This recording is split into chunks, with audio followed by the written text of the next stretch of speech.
Hello friends, Nokia வந்துட்டு நம்மளுக்கு no service கம்ப்ளைண்ட்டில் வந்துட்டு ரிசீவ் ஆகிருக்கு. இதை வந்துட்டு எமர்ஜென்சி கால்ஸ் ஒன்லி அந்த ஆப்ஷன் தான் காட்டுது. நம்ம இதை வந்துட்டு 1 by 1 நம்ம ரெக்டிஃபை பண்ணிவிட்டு என்ன கம்ப்ளைண்ட் என்னன்னு பார்ப்போம்.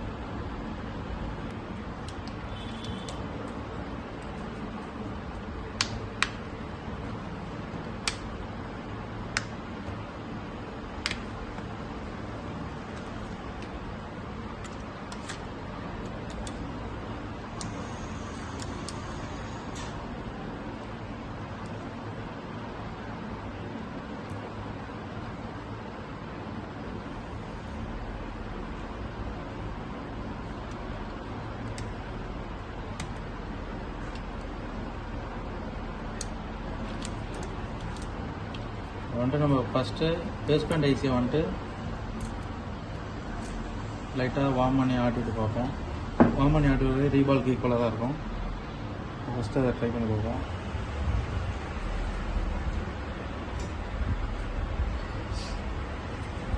அப்படியே அந்த இதுக்கு காமி.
ஓகே, நம்ம வந்துட்டு இந்த பேஸ்மெண்ட் ஐசியை வந்துட்டு ப்ளோ பண்ணி நல்லா ஆட்டி விட்டோம். அது ரீவால்வ் பண்ணதுக்கு ஈக்குவல் தான்.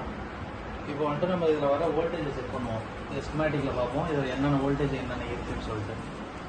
இது பேஸ்மெண்ட் ஐசியில் பார்த்தீங்கன்னா இந்த வோல்டேஜெல்லாம் ரொம்ப important. VDD-RF 1.25 voltage, VDD-RF 1.8 voltage, அப்புறம் இந்த V மோடம், VDD-CXO இந்த வோல்டேஜ்